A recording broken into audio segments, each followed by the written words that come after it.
passar uma hora, mas a gente está gravando aqui às 5h37, do dia 24 de novembro, tá? Segunda-feira. Estamos aqui novamente com o Lucas Azeredo. Fala, galera. Daniel Iório. Boa tarde, rapaziada.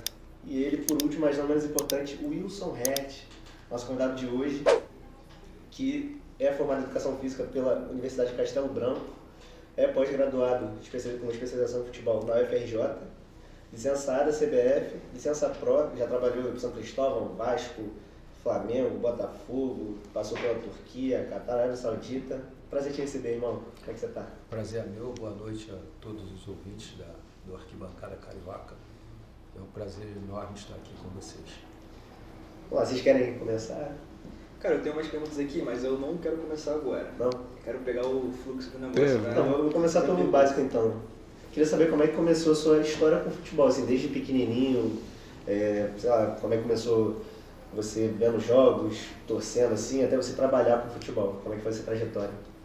Assim, eu comecei, né, como todo menino que gosta, a maioria dos meninos brasileiros, né, gostar de futebol. Eu jogava sempre na rua, na escola, e quando fui tendo ali meus 12, 13 anos, comecei a ir participar de equipes de futebol mesmo, né?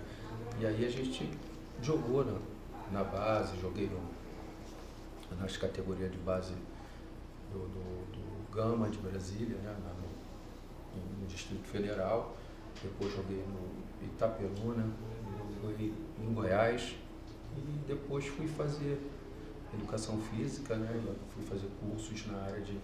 Eu vi que eu gostaria de trabalhar com futebol, e graças a Deus me formei em educação física e esse currículo que você falou, e tive algumas oportunidades aí na vida aí de trabalhar por esse mundo de meu Deus aí. Jogava de quê? Eu era ponta esquerda. Na verdade era de teimoso, mas era ponta esquerda. Fazia muito gol? Eu fazia muitas assistências. Né? Mas quando que tu viu que não ia dar pra seguir? Parou quantos anos, mais ou menos assim, que aconteceu? O que acontece? Eu estava jogando no interior de Goiás, um clube chamado Quirinópolis, com um amigo meu, Pedro Mendes, me levou para jogar lá. E o que acontece? Eu não estava ganhando financeiramente, não estava sendo legal, e meus pais adoeceram aqui no Rio, né, simultaneamente. Minha irmã tinha recém-casado, e eu falei, eu vou parar e vou estudar. Aí retornei para o Rio e fui estudar. Quantos anos? Eu tinha uns 28 anos. Caramba! Pô, então... Entendeu? Foi bem precoce. Só teve uma carreira, né? Foi precoce, mas também estava quase perto ali dos 30. Era o momento que eu tinha que decidir. Não ia dar mais para ganhar dinheiro, para viver, né, do que da grana que eu ganhei com futebol. E eu tinha que, né, tomar uma decisão na minha vida também, tinha que ser um profissional. Tu acha que foi na época também que não era tão bem pago assim, futebol? Não, né, não era, né? Realmente não era. Como hoje, né? Hoje, mais ou menos que ano? Hoje a gente vê, tem garotos aí, clubes aí que ganham R$8.000, garotos de 12 anos. Tem muito mais dinheiro envolvido, entendeu? Mas tem a ver com isso também, né? Mas também eu não joguei em clubes grandes, de primeira linha. Hoje em dia, será que esses clubes pequenos pagam bem? Tu tem essa ideia? Eu acredito que não seja essa coisa também para o cara fazer o futuro dele. Que quer pagar bem. E viver do futebol, depois ter tipo casas, ter um comércio, uma coisa para vender. Hoje é muito comum em clubes, aí eu trabalhei no Barra da Tijuca, como vocês podem ver aí uma coisa aí, e tem muitos jogadores e em outros clubes que eles trabalham fazendo entregas no iFood, trabalham de Uber, é o que então tem muito também por a complementação de renda, entendeu?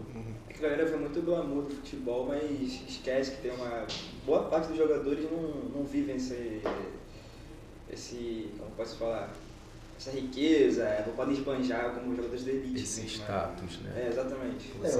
Hoje fazer futebol ainda é muito difícil, né? Ainda mais para time com menor estrutura, menor poder financeiro, já é mais complicado assim de manter todo mundo também.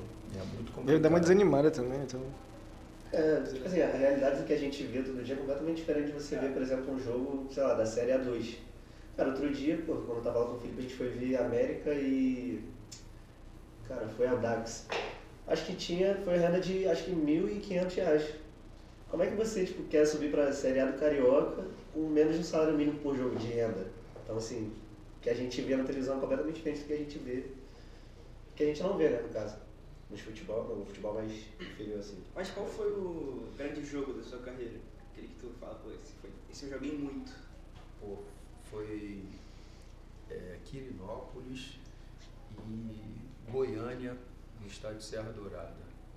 Foi um jogo danado, foi um jogo, até porque a gente naquela época tinha uma revista chamada Placar, então, e assim, o Serra Dourada era apontado entre 10 grandes jogadores que disputavam o brasileiro, entre 10 jogadores, 9 elegiam Serra Dourada como o melhor gramado do Brasil.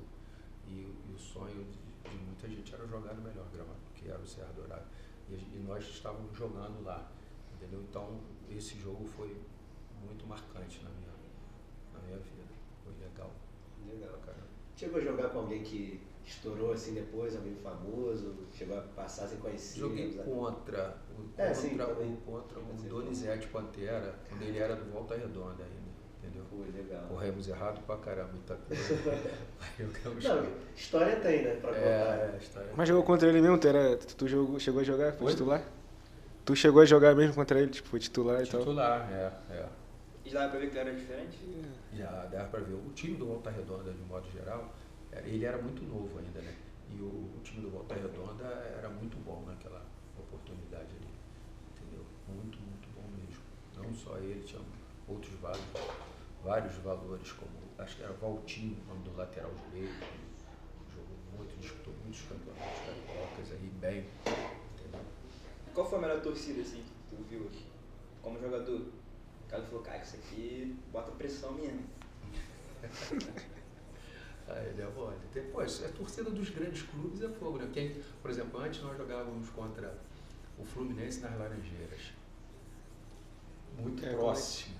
O estádio, né? Muito. O Flamengo na Gávea, por exemplo, também muito próximo. Então é complicado. Sempre lotava, então. Sempre lotava. E os campos pequenos aí, pô, ia jogar em Itaperuna, lá, pô, ficava. Era um caldeirão. Entendeu? Era um caldeirão, muito apertado, muito. E a torcida desses grandes clubes invadiam mesmo, não queriam saber. Então, era, dentro e fora era sempre muita pressão. Né? Mas também deve motivar o jogador, né? O adversário. Motiva porque na verdade a gente quer estar lá. Então, exatamente. Motiva. O grande sonho tá do outro lado. Está do outro lado. Eu queria saber assim, você fez educação física no final dos anos 90, né? E conseguiu fazer após, ali em 2018, né? 2022 e tal, nessa passagem assim. Queria saber qual a diferença que você viu no futebol brasileiro nesse espaço de tempo entre um estudo e outro, entre uma formação e outra, entre o seu curso, né? A sua formação em educação física e após. Assim, como é que eu posso responder?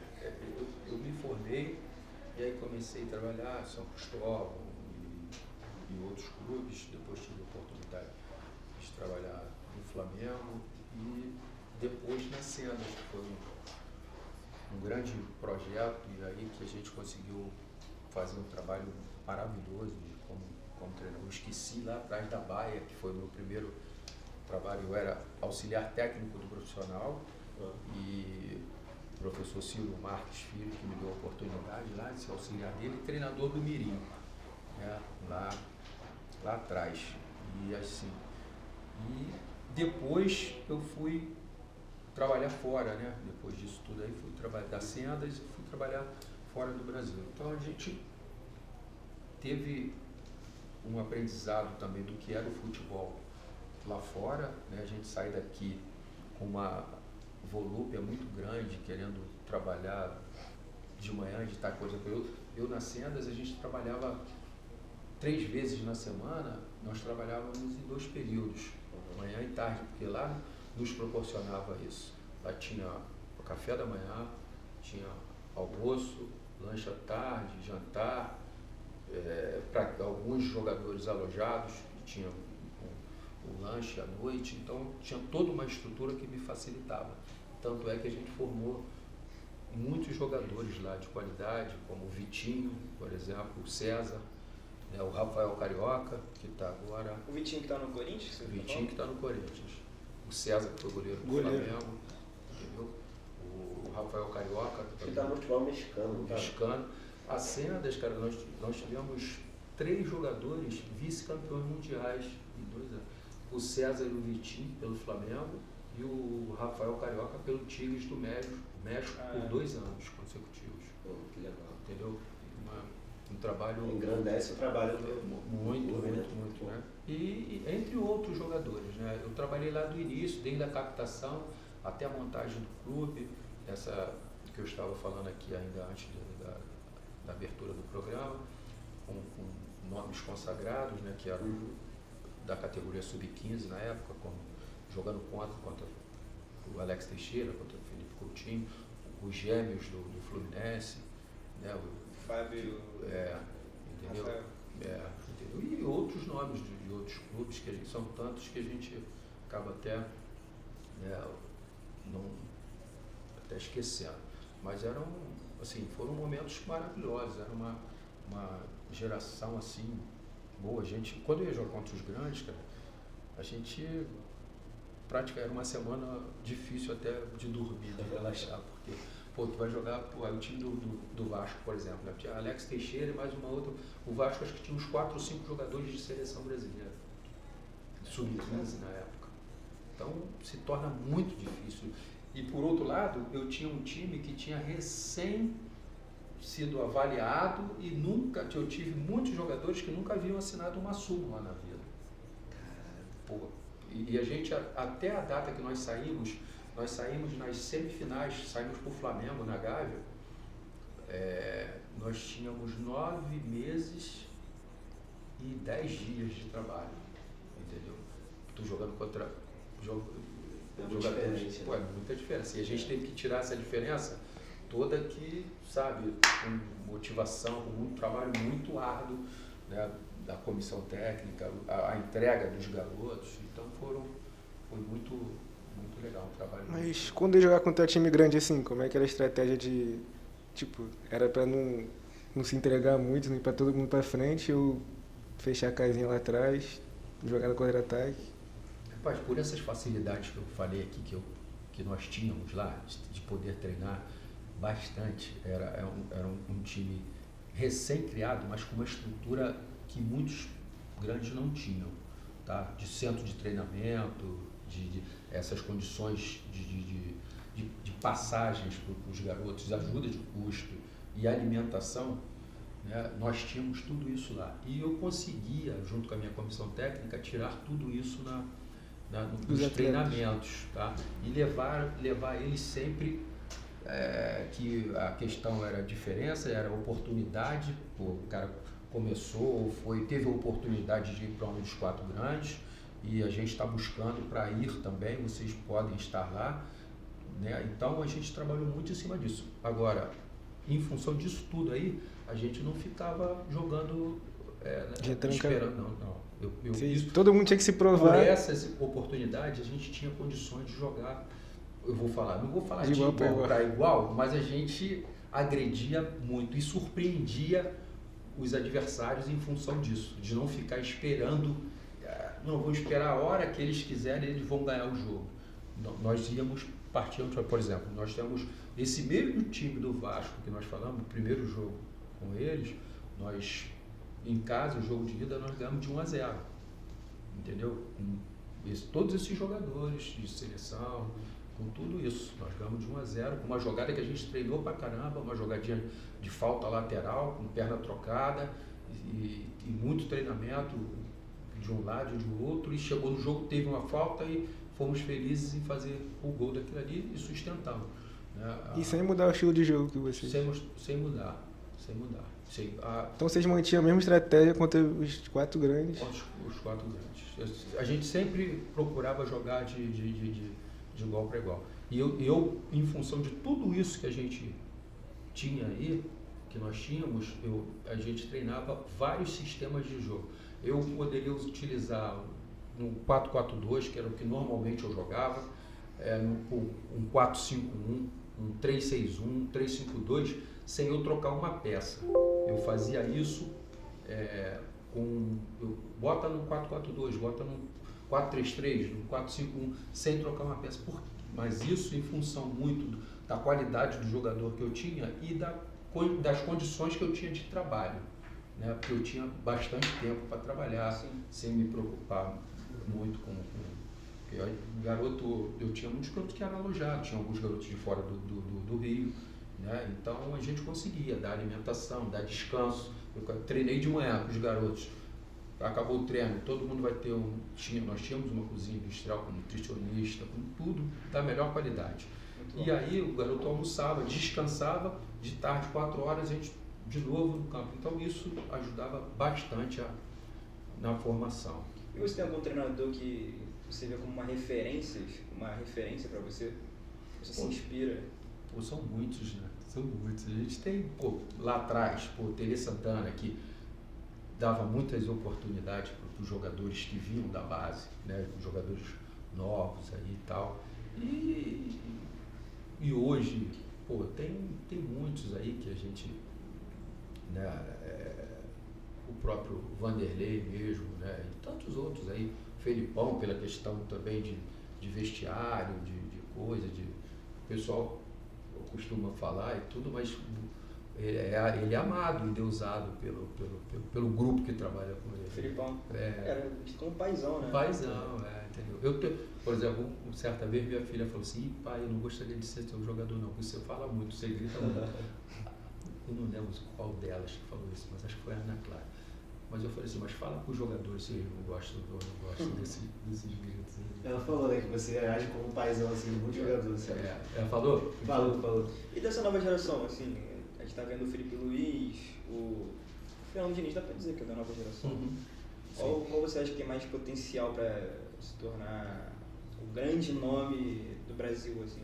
Eu acho que todos eles têm, né? Cada um com o seu momento. Essa questão é muito relativo com relação ao grupo que vai se trabalhar, né? Muda muito, né? Por exemplo, o cara pode fazer um baita trabalho hoje aqui e não se repetir com outro clube em função dos jogadores. Lógico que o treinador vai fazer sua análise ali de todo o grupo, daquela formação que ele tem, seguir algumas coisas que ele entende e tal, e se ajustar com o material humano que ele tem, né? Então, assim, eu particularmente gosto do estilo dos dois, assim. Eu acho que eles comandam muito bem suas equipes, né? Eu acho que tem tudo para... Não é que tem tudo, eles já são sucesso. Sim. Né? O Felipe Luiz, na primeira temporada dele completa como treinador, já está na final de Libertadores. Isso, são sucessos, né? Então, é muito... Cara, eu queria saber de você, como é que é o time do Wilson, assim, o que é inegociável para você nas suas equipes? Quando você treina uma equipe, assim, o que é inegociável para você? Como é que joga a sua equipe, seu time? Cara, como é que joga é muito em função do que a gente está falando, né? Do grupo que a gente tem. Uhum. Né? Eu não tenho um sistema de jogo que eu carrego comigo. Lógico que eu tenho as minhas preferências táticas, né? Uhum. Mas eu tenho que ajustar de acordo com o material humano que eu tenho. Como eu falei agora, por exemplo, eu trabalho muito com base, sempre trabalhei a minha vida toda, eu amo trabalhar com a formação. Então, assim, eu sempre procurei tirar o máximo de cada jogador e tem um sistema que eu gosto, que eu acho ideal, mas nem sempre eu posso utilizar, porque às vezes o material humano que a gente tem se encaixa melhor num outro sistema. Então a gente tem que ter esse discernimento para conseguir fazer as coisas melhores para os atletas e consequentemente, para o trabalho, para o grupo, né? Não restringir muito assim, né? Entendeu? Não dá pra gente carregar, eu gosto de um 4-4-2 e vou jogar. Né? Chega lá, eu não tenho um jogador referência, por exemplo. Tem que se adaptar, né? Ou eu tenho não tenho extremos bom que possa me fazer. Isso é algo que me incomoda muito, o treinador que ele é muito convicto das ideias dele e não tenta mudar. Tem música, tipo Fernando Diniz, né? Cara, mas olha só, o treinador, de um modo geral, ele acaba sendo teimoso porque ele tem que acreditar nas suas, né, nas convicções, naquilo que ele acredita, né? O que tem que ter, por exemplo, que nós somos 4 aqui na mesa aqui. Pô, então é uma comissão técnica, então, todo mundo poder opinar, chegar e, eu acho que isso é aquilo, porque às vezes você está numa outra situação, você pode dar um toque que vai ser legal, vai ser interessante. Eu normalmente, quando eu estou à frente de uma equipe, a gente, após um jogo e tal, nós sempre damos voz, desde o mordomo até, eu falo por último normalmente, entendeu? Mas todo mundo vai falar sobre o jogo, sobre o que viu, o que pensa, o que pode ser melhorado, o que não correu bem. Jogamos bem, o que você acha? Todo mundo vai falando e eu vou falar por último. E, assim, com raríssimas exceções, a gente faz alguma... como é que eu vou dizer? Dá alguma opinião sobre alguma colocação de algum atleta. Mas, normalmente, aí a gente depois no final fala, mas todo mundo vai opinar. Então, eu acho que o grande crescimento é nesse aspecto aí. E quem não pode, assim, eu não acredito muito assim que a gente tenha que é só o treinador, situação, nós vamos resolver aqui tudo junto. Só que na hora que dá problema, que a gente perde, tudo, a gente bota a nossa cara, né? Não tem como ser diferente. É o treinador que vai assumir, que vai pagar a conta, é o treinador mesmo. Então, a gente dá essa opinião, essa voz, tudo, mas sempre com a nossa, com as nossas convicções. Uhum. Né? Então, tu acha que é muito difícil um treinador, assim, de um jogo para o outro, testar alguma filosofia diferente, alguma formação que pode até dar certo, assim, tu acha que é muito difícil isso? Eu não digo só de um jogo para o outro, mas se o cara tem tempo para trabalhar, tem uma pré-temporada... Ele não pode arriscar, assim, no meio da temporada, um jogo, assim, mudar a formação. E no Brasil é difícil também, né? Porque o calendário, às vezes, impede do treinador tentar fazer algo diferente, né? Porque ele joga no domingo e na quarta já tem um jogo, aí depois tem que viajar lá pro Nordeste para jogar outro jogo. Não tem tempo de treinar, né? Mas quando ele tem uma pré-temporada legal, tem um estadual que ele dá para fazer tudo legal, aí o cara pode até ter, porque ele pode testar, por exemplo, os grandes clubes que disputam grandes competições, como Carioca, Libertadores, Sul-Americana, Mundial de Clubes e tal. O cara às vezes precisa fazer uma mudança. O cara vai com uma... Agora é muito comum, a gente tá jogando com o time B, com o time... Isso é uma mudança. Né? Então, não só de hoje joga o Pedrinho, amanhã vai jogar o João, pode mudar o sistema também, não é isso? Então, o que eu quero dizer é que a gente muda, porque tu vai jogar na altitude, é diferente, né? Você vai ter uma postura diferente, você vai jogar Libertadores. Hoje a Libertadores está mais fácil do que vocês, eu acho que vocês são jovens que não pegaram uma Libertadores. Ou se você chegou a ver? Cheguei a sofrer muito com o Flamengo. O soco na cara era do jogo. O árbitro não via nada. Não via nada.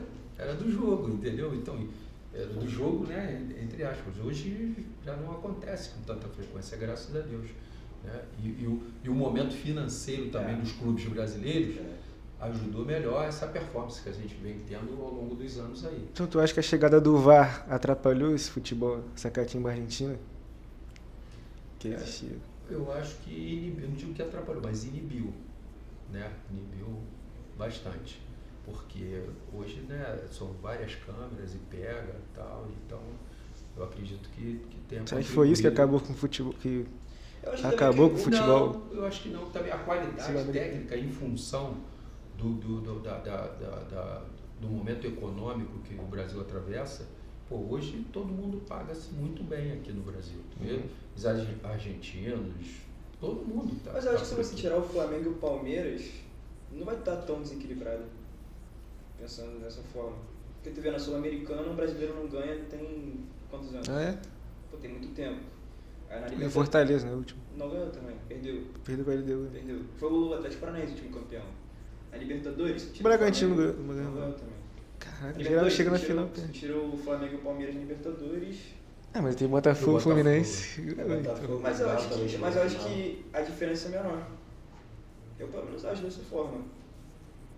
Com Mas os clubes. antes era muito mais. Não, era. Antes eles eram muito mais fortes. Né? Tinha muito Mas é mais porque eu acho que hoje em dia o Flamengo e o Palmeiras estão muito acima dos demais. E o pessoal acha que o Flamengo e o Palmeiras estão muito acima, o resto também está muito acima, só que eu não acho que É porque questão financeira, né? Estão muito acima dessa questão. financeira. Mas eu acho que não se aplica a todos os clubes. E ainda assim a gente teve Botafogo e Fluminense campeões, né? Sim. Então assim, ainda assim tem essa disputa. Botafogo com uma injeção de dinheiro. Também teve É. Fluminense que foi ativo. Não, o Palmeiras também teve, né? Não, então assim, o Palmeiras, o Botafogo. O Flamengo não foi uma injeção, mas foi questão de reestruturação econômica. Pô, vamos fazer uma pausa? Tinha que falar do nosso patrocinador, Então, né? fazer a pausa, falar do patrocinador. Engrenamos aí, né? Então, aí a gente vai para as perguntas do Instagram também. E qual é o nome do nosso patrocinador? Fala aí, Daniel. Fala aí. É o Road Wash? Road Wash. Road Wash. Teste automotiva na Rua A partir de Germário quanto? Dantas. Calma, na Rua Germário Dantas, 1076, ó, se você quiser ir lá. A partir de R$16, R$16. Lá em Jacarepaguá, então se você está com o seu carro sujinho, quer deixar ele limpinho, vai para Root Wash que eles vão deixar no toque, bonitão. O produtor vai botar aí, ó, a imagem bonitinha. Deve estar aqui embaixo. Né? Coloca aí. Tá né? onde, produtor? Tá em cima ou tá embaixo? O cara tem que colocar o fogo. E também você pode seguir o Arquibancada nas redes sociais, né? Ó, tá embaixo, Tá tá embaixo. embaixo. Tá embaixo. Tem que lembrar de deixar o like, né? A gente não tá ao vivo, mas. A gente tá ao vivo sim, manda essas perguntas no chat, a gente vai estar lendo tudo no final do Não, programa. ó. Cara, você também pode seguir o Arquibancada nas redes sociais. Tem o Instagram, que é Arquibancada Carioca A, são 2 A's no final. Twitter, Arquibancada Rio. TikTok, Arquibancada Carioca. E YouTube, que é Arquibancada Carioca A. Olá, eu sou a Carla Cis.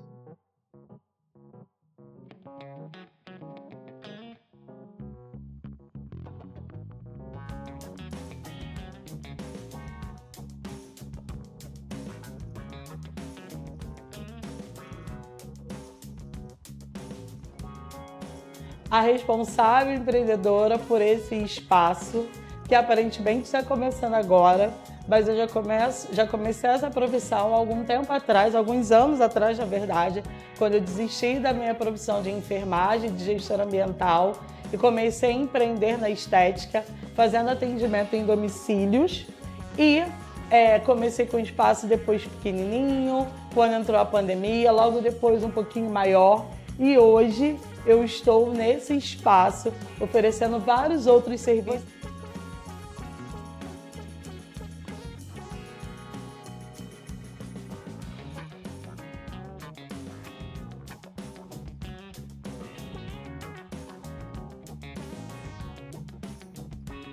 Você chegando aqui vai encontrar New Design para fazer as suas unhas, pé e mão. Aqui também vai ter o serviço de depilação, alguns dias com a parceria com a Rosângela, outros dias vocês vão estar comigo também para essa depilação. E você vai estar comigo para fazer o seu tratamento corporal e facial. Então sejam bem-vindos ao Estúdio Estética Carla Cis.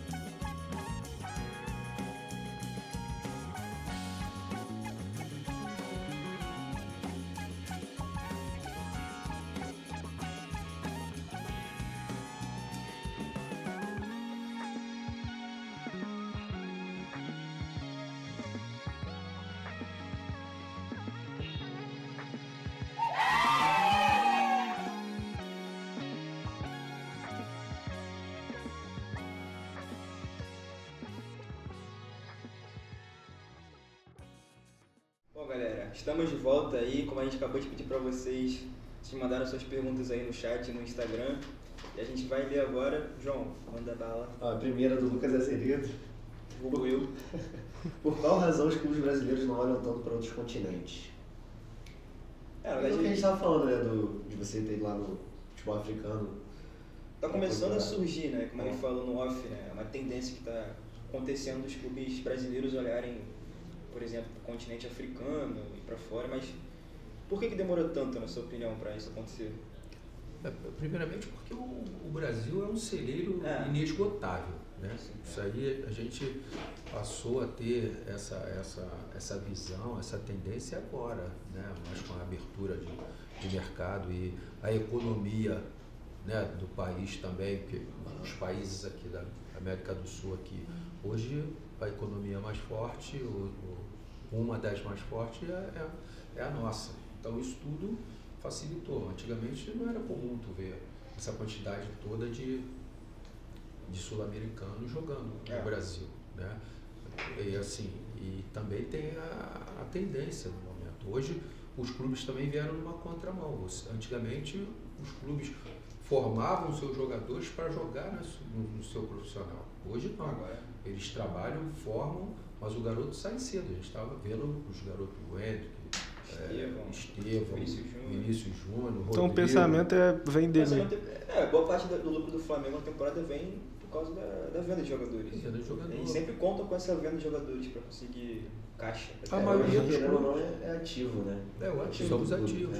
E contratam outros em função, assim, eu acredito, né, o momento econômico do país e dos clubes, né, é bom, e contratam jogadores consagrados para sustentar as massas, porque você vai botar um garoto de 18 anos ou de menos num profissional, mas o garoto vai sentir, a cobrança ela vem todo momento, né? Então é mais inteligente você trazer um jogador já consagrado, acostumado já com esse tipo de cobrança, do que você apostar no que você pode até queimar o garoto, né? Acabar, como nós já vimos aí muitos. E as torcidas no Brasil são muito, não sei se é só no Brasil, né? Mas são muito impacientes, né?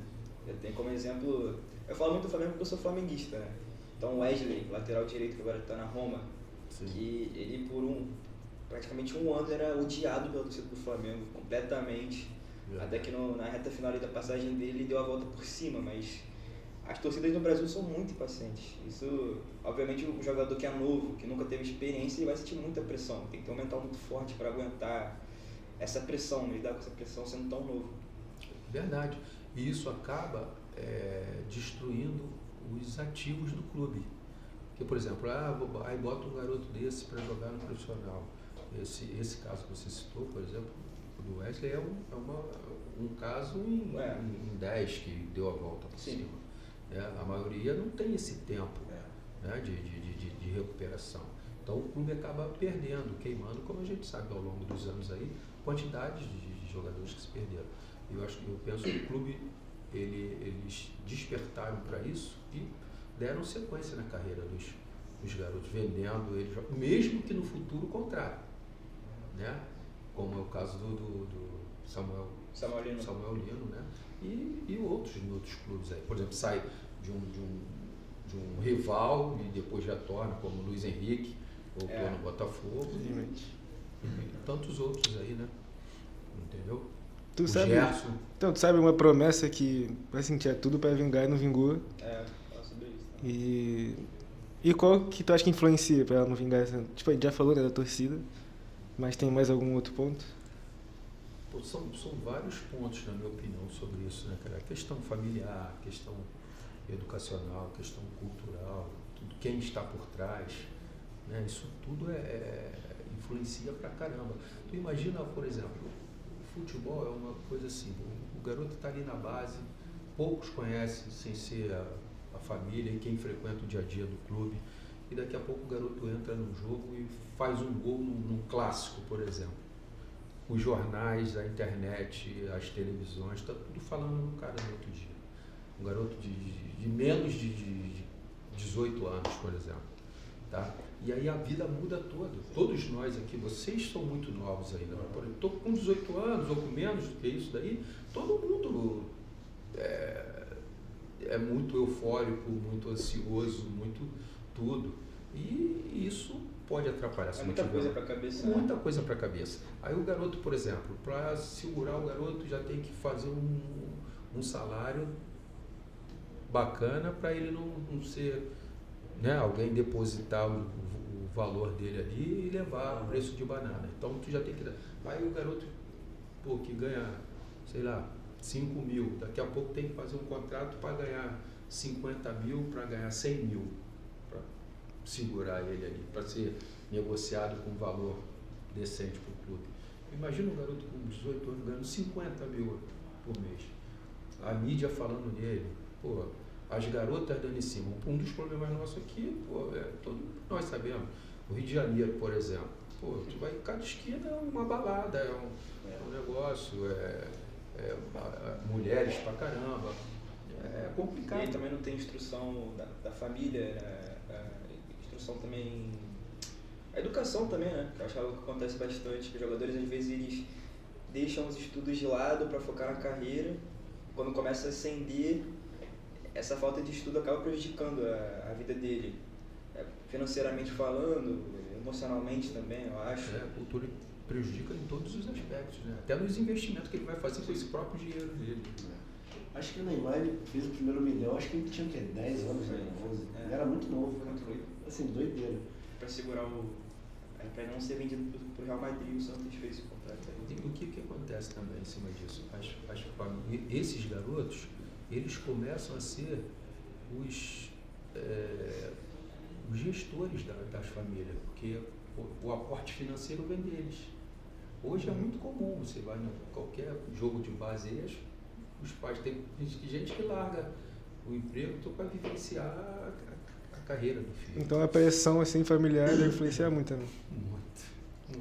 Em todos os aspectos. Deve ser muito difícil lidar também, porque ao mesmo tempo que você tem que educar, assim, às vezes dar um esporro, é também meio que o seu filho que está te sustentando, assim, então, tipo, ao mesmo tempo que você tem que morder aqui, você tem que assoprar aqui, então você fica nessa gangorra, assim, na hora de cuidar dele. E dependendo da situação, por exemplo, como é que você vai chamar a atenção do cara que bota a comida na casa, que paga o aluguel ou que comprou a casa?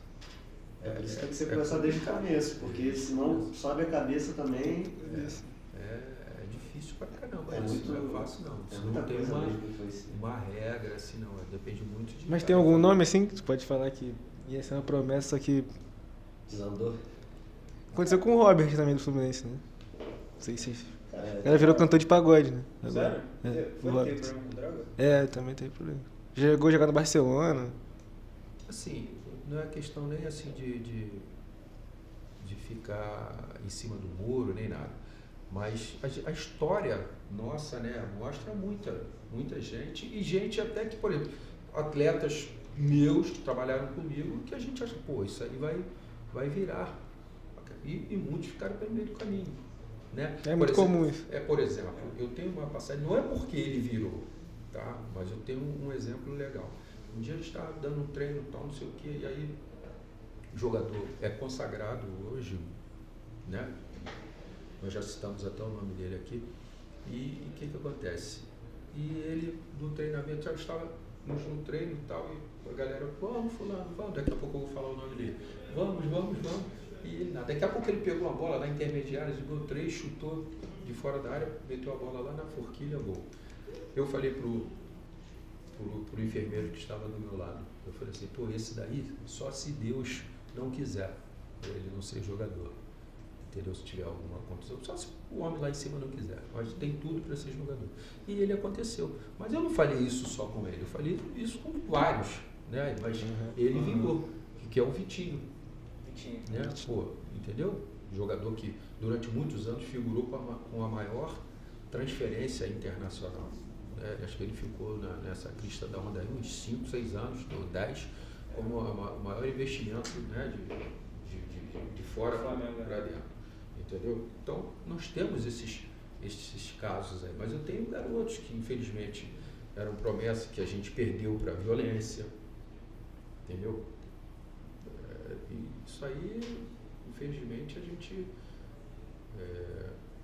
vive isso também. Gente que trabalha com base, então isso é muito comum, isso, a gente ter esses tipos de problema. A gente tem que atuar muito nessas condições, às vezes de escola. Eu lá nas Sendas, por exemplo, hoje eu não moro mais lá, mas eu sou de São João do Meriti. E a gente, eu sou professor, era professor do Estado também, então as escolas lá que os garotos estudavam, eu que arrumei as vagas, essas coisas todas. Eu que cuidava disso. Então, a gente também tinha uma gerência nisso, nas notas, tudo, entendeu? Então a gente procurava coibir. Por que eu, por exemplo, lá no meu início de carreira, ainda não estava, comecei a trabalhar com futebol de salão e eu tinha um pivô chamado Hugo, que de 12 matérias ele tinha 12 notas vermelhas. Eu falei, o capitão do time, o Alex, veio falar comigo, eu falei, pô, cara, não é possível. Então eu pedi para vir. Eu falei, cara, teu pai ainda deixa você jogar? Eu falei, ó, tu vai estar fora e só vai voltar quando você melhorar. Ele, passaram-se uns 2 meses, mais ou menos, estava perto do outro bimestre, ele gostava muito de futebol, ele veio um boletim todo azul, todo legal, entendeu? Então, a gente trabalha com futebol, é fascinante, economicamente é fantástico, talvez um dos 3 melhores business do mundo aí, né, tirando petróleo, gás e talvez um outro negócio lícito, né, que a gente está falando. Então, e é uma ferramenta de transformação também, né?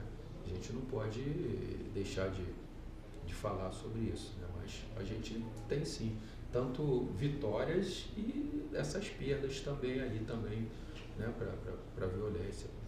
Já teve um que tu pensou, esse aqui vai ser jogador, é muito diferente, só que perdeu pro crime. Muitos.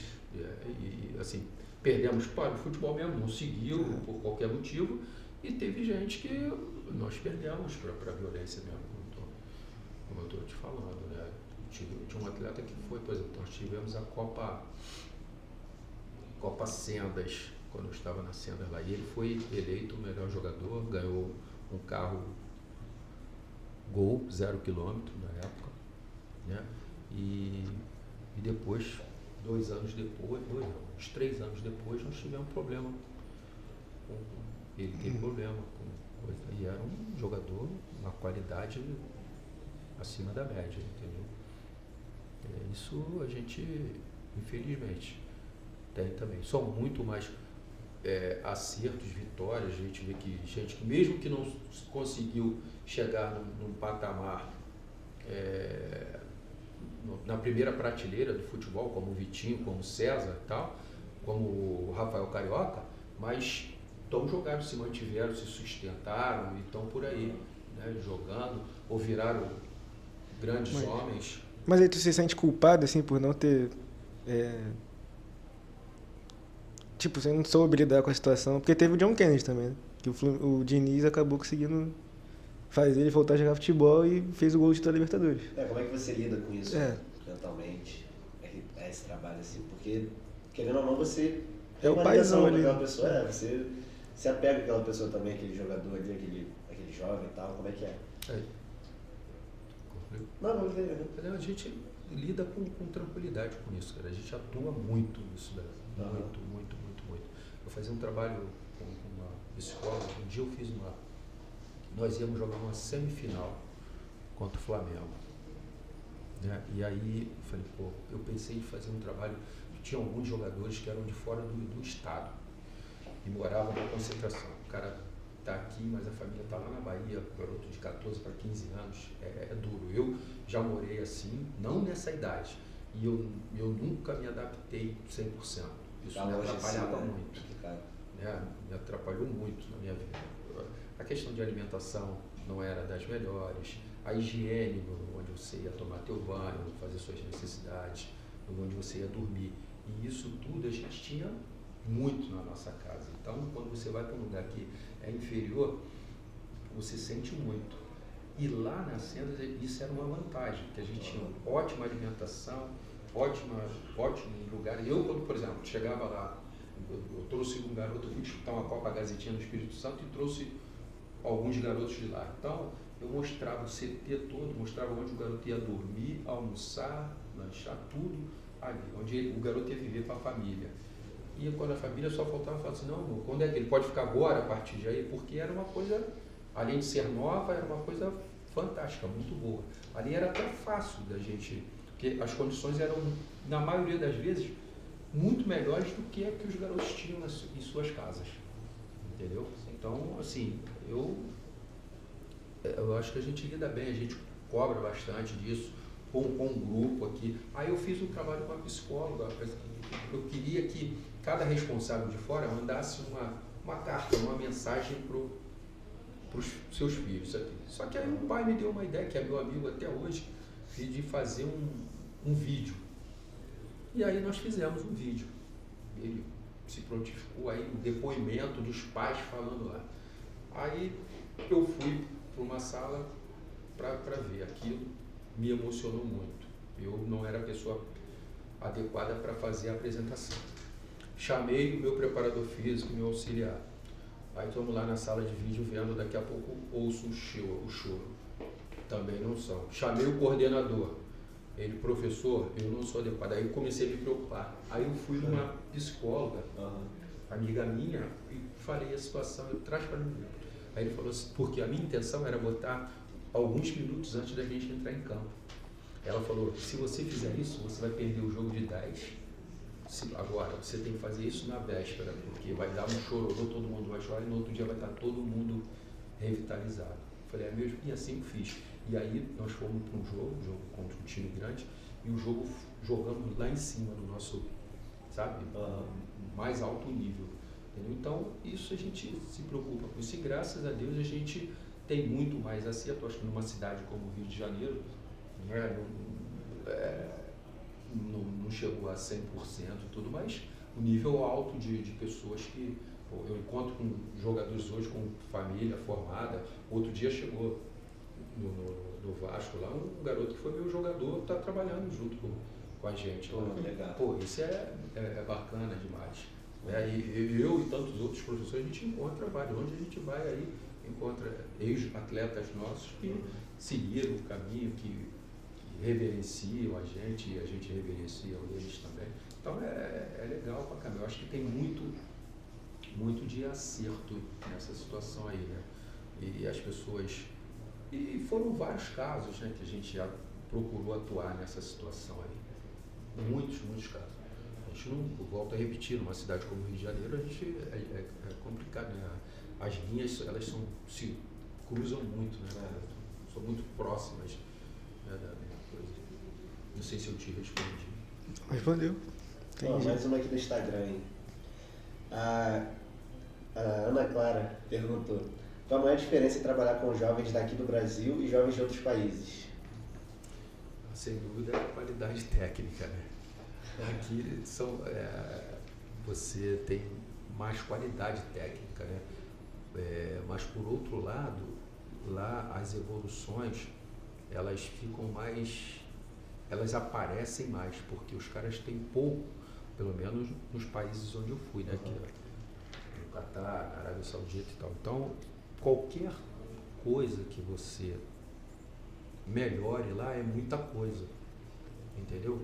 Já ela aparece mais as evoluções técnicas e táticas dos jogadores do que aqui, entendeu? Então eu penso que é mais nesse sentido aí, de questão técnica, né? Questão cultural, de física, força. Por exemplo, você chega no Catar, os jogadores são muito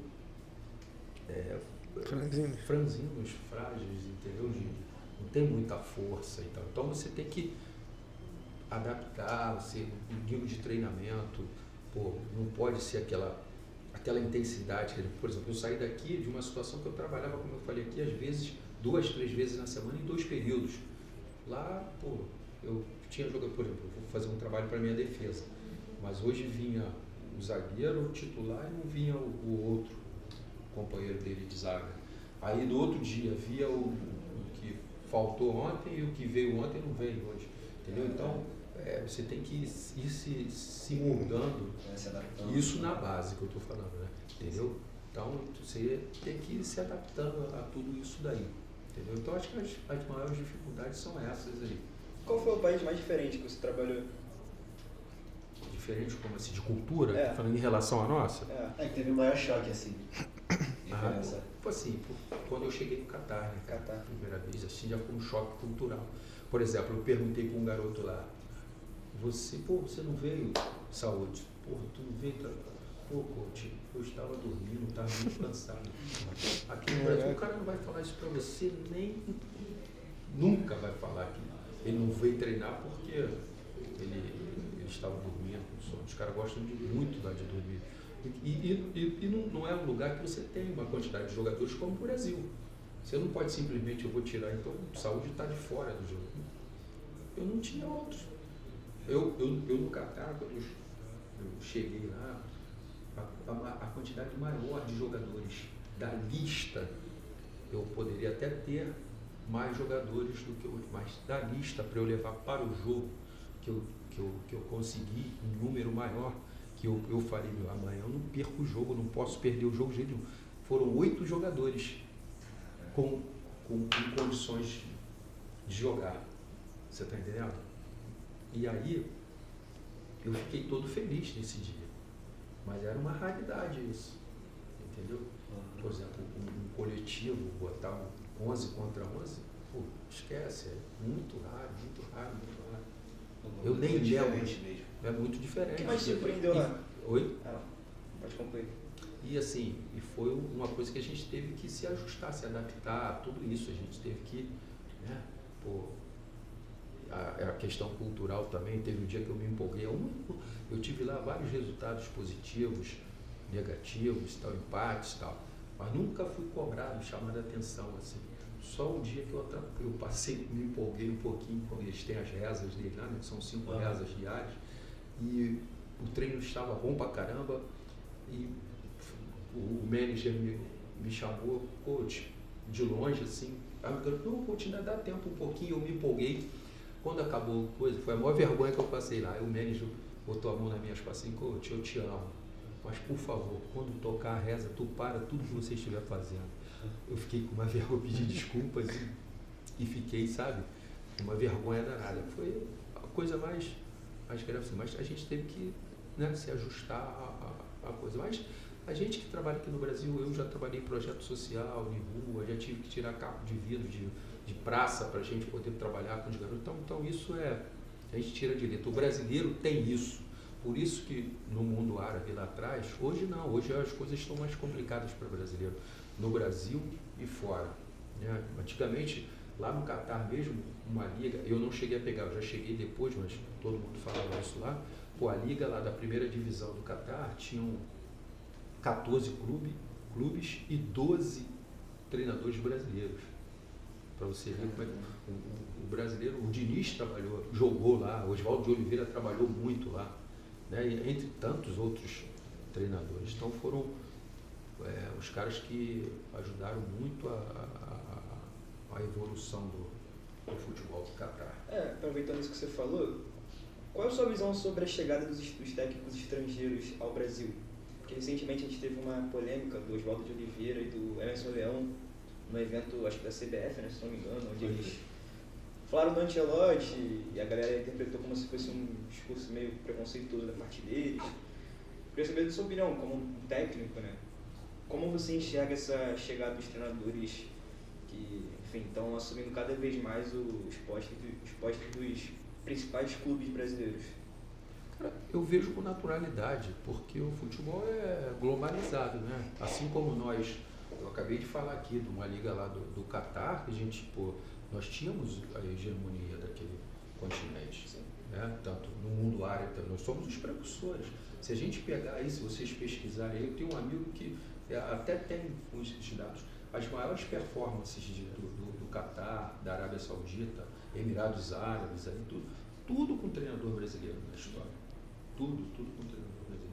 Ou a maioria dos grandes feitos, né? Agora, eu vejo com muito isso é um crescimento, na verdade. Acho que eles vão ajudar. É a disputa no mercado. Porque né? assim, como é que você vai querer o Vanderlei Luxemburgo no Real Madrid, mas aí você não quer o Ancelotti aqui? Exatamente. O próprio sentido. Oswaldo de Oliveira, ele tem uma história muito grande no Japão, né? Se não me engano, No Japão e no Catar. No Catar ele trabalhou lá há muitos anos. É meio contraditório o discurso dele. Exatamente. Como é que a gente vai querer? Nós vamos querer ir para o país dos outros, mesmo que não seja a Europa, mas tivemos, o Felipão fez um trabalho fantástico, né? O que se discute muitas das vezes aqui é a questão que basta ser estrangeiro para ser melhor do que os brasileiros. Isso. Isso que está se discutindo, né? Porque às vezes os caras não têm um trabalho. Quando o Felipão foi para lá, era o Felipão já. Trabalhos consagrados. Quando o Vanderlei foi trabalhar no Real, já era consagrado. Quando, esqueci o nome dele agora, Jair Pereira trabalhou também na Espanha, já era consagrado, né? E no mundo árabe todo mundo. Parreira, Zagallo, né? O próprio Vanderlei, Felipão, todo mundo ajudou. Quando eu cheguei lá no Catar, os caras falavam, você sabe que todo lugar, primeiro que você aprende de outro idioma são os palavrões, né? Os caras falavam, falavam porque a vida toda eles trabalharam com treinadores brasileiros. Entendeu? Eu vejo com naturalidade, isso aí é o mercado, né? E cada um disputa, só tem que ter essa qualificação. Não é por ser estrangeiro que vai ser melhor. Que a gente tem aqui alguns casos de sucessos e muitos casos de insucessos. Pô, demais. Demais, né? Então eu vejo com naturalidade, acho que não tem nada de... Essa Ana Clara que você perguntou é a real? Beijo. Então, só pegar a última pergunta aqui no Instagram. Dentro do que você pode falar, né? Porque obviamente você não vai expor todos os seus processos também, mas quais são os critérios de avaliação que você utiliza para revelar grandes jogadores? Perguntaram aqui. Acho que é uma peneira, né? Talvez, se bobear, então, para você tentar pegar um jogador que, pô, esse daqui vai, sei lá, jogar no Real Madrid, entendeu? Alguma coisa assim. Quais são os critérios que você utiliza para avaliar? Os critérios técnicos, né? Primeiro o critério técnico, né? E depois a gente vai tendo alguns outros critérios, como é que ele vai taticamente, como é que ele vai, o mental dele, né? E a gente não vai dispor esse jogador aqui, é o jogador que vai jogar, né, nesse nível ou em outro nível, mas a gente faz uma projeção e dependendo do time onde nós estamos, né? Então a gente tem que ver essa questão de saber o que podemos melhorar desse jogador, né? A gente está com uma equipe aqui trabalhando, chegou um jogador, falou, pô, não, esse jogador é a projeção que você vê para ele. Pô, esse jogador não tem trabalho, ou tem um trabalho, pouco trabalho, é de uma escolinha, ou joga, um time que se reúne para jogar. Se eu conseguir encaixar ele dentro do meu projeto, do meu trabalho aqui do clube, trabalhar semanalmente, direto, com alimentação legal, eu consigo melhorar ele. Então, fazer essa projeção, né, de como seria daqui para frente, entendeu?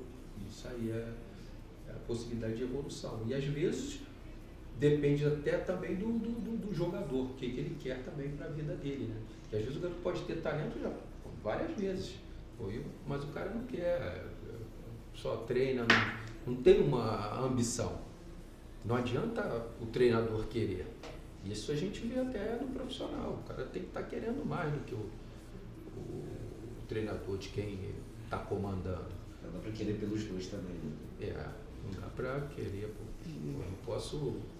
a gente dá os caminhos. Fala, você pode render, você pode chegar aqui, ali, pode melhorar, mas a gente vai ter que treinar bastante, forte nisso. Tudo. Não adianta o cara treinar, daqui a pouco o cara está no noticiário, o cara está na balada.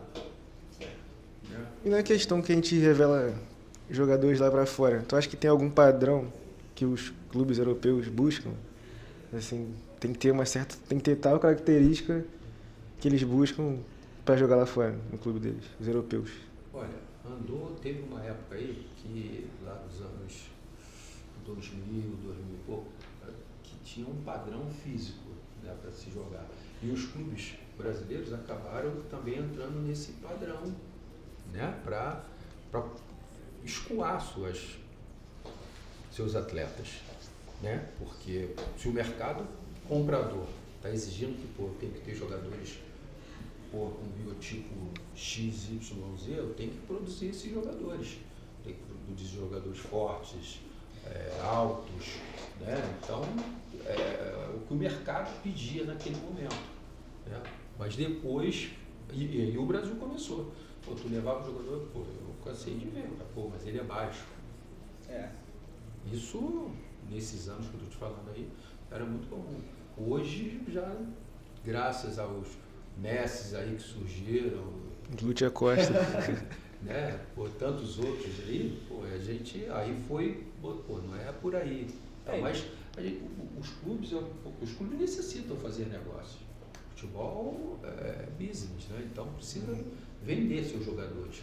Pô, daqui que adianta você ter um jogador que, não, isso aí não me interessa, porque ele não vai conseguir jogar num nível forte na Europa, porque o biotipo dele não é o perfil dele não é o exigido nesse ou naquele lugar. Então hoje em dia não tem mais isso, então, que é muito menos. Eu acho que tem muito menos, né? Eu lembro que o Boto, o diretor do Flamengo, numa das primeiras entrevistas dele, ele falou sobre isso. Que os clubes brasileiros, eles têm focado muito em tentar revelar jogadores já para a Europa, um padrão que a Europa gosta, do cara que é mais tático, mais forte, e tem deixado de revelar jogadores mais geniais, mais geniais, né? Tipo o Neymar da vida, por exemplo. E isso tem prejudicado o nosso futebol, né? Revelação de novos craques mesmo. Recentemente a gente viu, por exemplo, o Estevão, né? Que é um cara que eu considero um craque da bola, um Endrick, mas beleza, também não acompanho muito futebol de base, mas pelo que eu tenho visto, acho que não tem surgido tantos craques, tantos gênios, pelo menos na base, quanto era antigamente. Claro, isso aí é a minha visão, né? Eu não acompanho tanto, mas é o que eu tenho visto, assim. A gente forma muito querendo vender já. Exatamente. Tipo assim, a gente forma...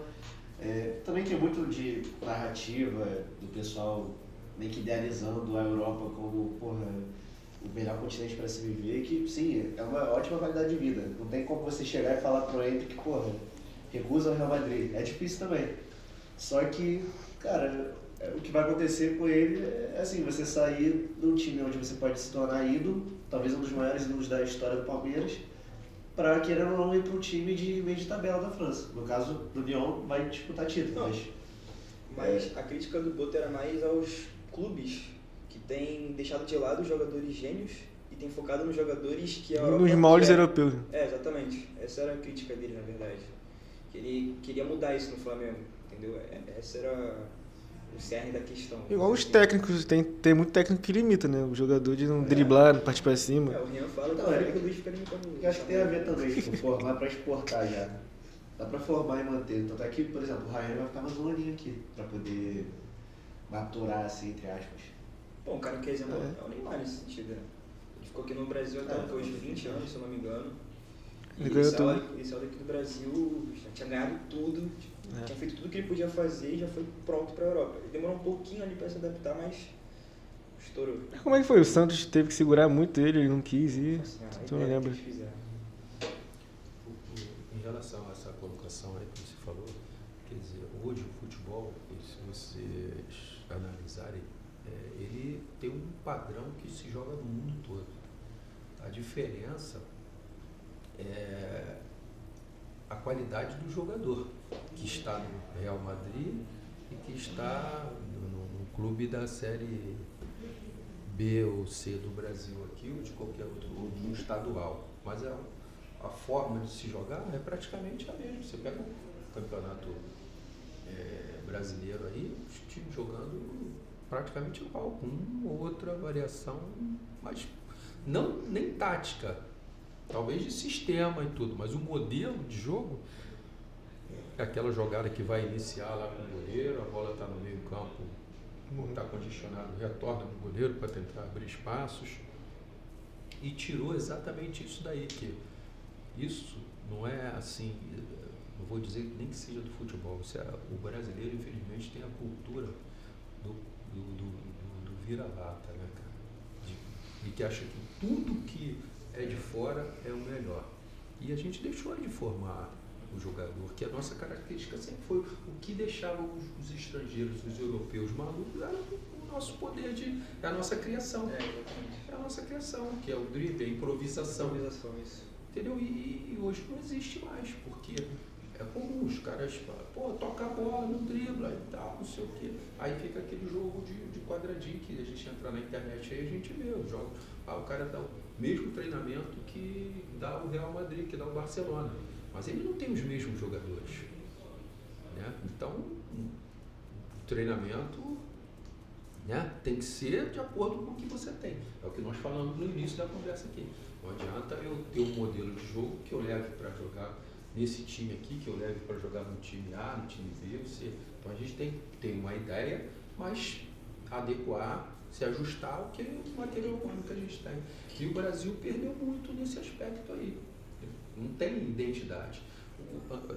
Vocês talvez, em função da idade, não tenham pego, mas a gente, se nós estivéssemos vendo um jogo, isso alguns anos atrás, estivesse vendo um jogo e a gente tirasse cor da camisa, tal, a identificação do país, pelo modelo de jogo a gente ia identificar. Isso é uma escola italiana, isso é uma escola alemã, isso é uma escola francesa que está jogando. Isso você identificava. Tá? Uma escola sul-americana de jogar. Entendeu? A inglesa, que era muito jogo aéreo e tal. Hoje, se você fizer a mesma coisa, você não consegue identificar, porque todo mundo joga. Se você pegar todo o continente, o futebol está com aquele modelo, aquela receita padrão. Então o futebol tá ficando mais chato. No meu de ver, você, por exemplo, hoje o drible, a gente está falando muito do drible. Você pega hoje um jogador do time A contra o time B. Se um der um drible no outro, o que acontece? O que tomou o drible quer brigar e o outro time também quer brigar. Se o time B der um drible no time A, é a mesma coisa. Parece que o drible virou um crime dentro do futebol. Cara, eu acho que hoje você joga pensando muito mais preocupado assim em não deixar o outro time fazer o gol do que preocupado em fazer o gol. Caraca. E aí, tipo assim, ficar nessa de fechar espaço e, porra, às vezes tu vê um jogo assim, tu quer dormir. Pra mim, o pior do futebol é isso. Por exemplo, o jogo do Manchester City. Cara, eu conto nos dedos quantos jogos do Manchester City que eu vi que foram assim, porra, caraca, absurdo, jogo de futebol. Por exemplo, quando eu vi foi quando o City perdeu. Real Madrid e Manchester City. Porque de resto, cara, dá sono, pô. Porque assim, sabe que vai ter uma equipe muito fechada, mas é muito isso, cara, é se preocupar e não deixar o time jogar. Ou então, por exemplo, o City e não sei, o Liverpool da vida, o United, que são dois times grandes, às vezes não querem se arriscar muito e ele acaba perdendo a graça do futebol, que é justamente o gol, o ataque, o drible. Eu prefiro muito mais ver um 5x4, 5x5, do que, porra, um 0x0, um 1x1 com um jogo feio, sei lá. Acho que mudou muito. E é por conta desse viralatismo que a gente tem que ver Joel então na seleção. É o quê? É por conta desse viralatismo que a gente vê Joel então na seleção brasileira. Eu não gosto dele. Só porque ele joga lá fora, tem que ser Quando o convocado. Joelton vier, guarda isso daí, quando o Joelton vier pro Flamengo. Ele tá machucado, por isso que ele não foi colocado? Cara, Que isso, né? Vou poupar palavras. vocês têm mais alguma pergunta? Cara, eu não. Pergunta aí que eu tenho a última A gente não pra deixou fazer, o Sanar. pra gente fechar. Também não. Não, tem mais não? Não, pode Então eu perguntar. vou fazer a minha última aqui. Cara, você hoje com 59 anos já tá certo? Porque eu vi no Não, currículo. isso era do currículo, eu tenho 62. 62? Então o currículo tá mais atualizado. É. Brincadeira. Cara, então com 62 anos, você tem um currículo que, pô, muita gente quer ter também. Passou pelo Flamengo, Vasco, Botafogo, São Cristóvão, pô, fez história lá fora também. Eu queria saber se você ainda tem um sonho para ser realizado, dentro do futebol, fora, enfim. E se sim, qual que é esse sonho que falta para realizar, assim? Você se sentir completamente realizado, assim, tranquilo, posso me apresentar já. Não, assim, rapaz, graças a Deus, tenho muito a agradecer, né, a tudo que ocorreu, a carreira que a gente teve e continua tendo dentro do futebol, né? Você já falou recentemente, estou muito feliz trabalhando na captação do Vasco e assim, recentemente eu tive, né, no continente africano e pude ver a quantidade e a qualidade do jogador africano de perto. A gente já sabia de você ver, a gente vê, né, a quantidade que tem, né, em Portugal, na França e em todos os países europeus quase. Mas eu vi, né, em loco isso daí. Então, assim, me surpreendeu muito positivamente e a gente, juntamente com o clube lá, né, a gente pretende ir mais vezes no continente lá para a gente ver aprender mais aí, se possível, fazer um trabalho. Acho que futuramente o futebol africano, assim... Futebol não, tipo, no caso, a base, vão ter muitos jogadores vindo pra cá pro Brasil, direto pra base. Porque o Fluminense contratou um jogador africano aí, né, da base, 17 anos, o Kagumotso Madiba. Qual o país dele? Ele é, deixa eu ver aqui, é sul-africano mesmo, Sul-africano. África do Sul, é. Eu entendo que isso vai ser uma tendência, entendeu? Porque os clubes estão... A gente já citou aqui, né? O Botafogo tem, o Vasco tinha lá, né? O Flamengo tinha o Chola e tem esse garoto no Sub-11, me parece, né? Um angolano. O Palmeiras acho que tem, Cruzeiro. O Botafogo também, né? Não, o Botafogo tem. É. Acho que tem um atacante, né? Tem dois, tem o zagueiro, que é o angolano lá, E o atacante É da famoso. base, né? e o atacante da Fez base. os gols contra o esporte. Entendeu? Contra quem? Não, acho que esse Acho cara é que é Panamá. É, Panamá. Parabéns. Acho que é Panamá. Ele deu uma entrevista lá que... Quem? É o Kadir. Confundi Jogou no o Sport Kadir. agora, Não, mas ele tem um no Sub-20. É? Tem. Não sei se ele é nigeriano. Eu acho que tem um no Sub-20. Eu, inclusive, já vi jogar algumas vezes. Entendeu? Então, eu penso que isso é uma tendência que vai, entendeu? Se instalar no futebol brasileiro aí. Acho que tem gente no Fortaleza também. Então, vendo. Até porque é uma valorização do caramba jogou no futebol no Brasil, igual o Chola, por exemplo. Ele tá na Ucrânia, acho que na Ucrânia agora, na Rússia, que ele tá. Entendeu? Então, assim, vai ser uma tendência de mercado isso daí, entendeu? Com certeza. Já está sendo, Sim. tá? Acredito eu, em função da distância de continente, preço de passagem, essas coisas todas, mas vai ser uma coisa que não vai ter como fugir, entendeu? E tem, eu fui num país pequeno lá, né, que é a República da Guiné. Pô, eu vi coisas, né, muito boas lá. Então, tu imagina países com a tradição que tem Gana, que tem Nigéria, Costa do Marfim, Togo, Camarões, né, Angola e África do Sul, por exemplo. Então, Mali. Né, então, eu acho que a tendência é eles irem buscar, sim, esses atletas. Entendeu? Acho que é isso, né? Se puder dar uma dica, né, pros jovens, né, da base, o que tu daria, assim, de dicas pra eles, né, Pra poder vingar no futebol brasileiro, né? Pô, cara, levar com seriedade, né?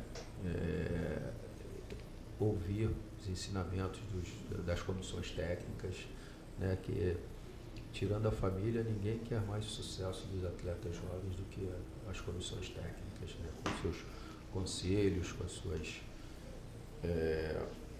técnicas. Às vezes é chato, às vezes se repete muitos movimentos, muitas coisas, instruções, mas isso faz parte do show, né? Do crescimento, entendeu? Então, é basicamente isso, né? E acreditar sempre, ter um bom foco, focar bastante naquilo que quer, levar a sério, né? E o futebol é coisa muito séria, muito importante, que vai mudar a vida de muitos jovens aí, né? A maioria não tem essa... A maioria do atleta de futebol, ele não vem das classes mais melhores socioeconômicas, né? Então, para melhorar a vida dele, da família, e quando às vezes faz uma besteira, coisa que não dá para reverter, né? Como você citou o lance do Wesley, né? Não é nem questão de besteira, é questão de lutar contra tudo que a torcida, né, não queria e tal. Então é isso, ter a cabeça no lugar, foco, não, pés no chão, humildade, seriedade. E tendo isso daí já é um grande caminho para o sucesso. É isso. Então, né? Fechar. É isso. Vocês querem falar alguma coisa? agradecimentos. Cara, eu quero agradecer ao Wilson por ter vindo, foi um ótimo bate-papo, muito legal. Também dizer que estou muito feliz, né? Já que sábado passado o Flamengo foi campeão da Libertadores. Então, nós somos Eu vou esperar. Aí. Eu vou esperar. Moleque, se não for, vai ser Como assim? engraçado. Ah, tá. É porque esse programa vai depois da final, né? Eu tava achando que era de basquete aqui. Não, isso não vai cortar, não. Somos tetracampeões e campeões Daí do pode Campeonato botar no ar. Brasileiro também. O brasileiro, bem, se for visto na Libertadores, tem que botar. Então, um abraço a todo mundo que não tem 4 títulos de Libertadores. De novo, agradecer ao Wilson, de verdade. Pô, ótimo bate-papo, muito legal conhecer mais sobre a sua história e sobre esse mundo, né, dos olheiros, enfim. E é isso, estou feliz pelo episódio de hoje. Quer falar alguma coisa, né? Eu também, só tenho a agradecer. A gente teve uma aula aqui, deu pra aprender bastante. Como é que funciona essa questão de base, de técnico e tal. Semana que vem fazer peneira. Peneira ao Vasco. Será que dá? Seja bem-vindo. Porra. Qual a posição? Porra, eu sou volante. É. Camisa 8. Facilitador. Tá bom. Não, mas meu joelho não deixa mais não. Pisa na área, adversário? Não, eu sou só um facilitador mesmo. Passa aqui, abre.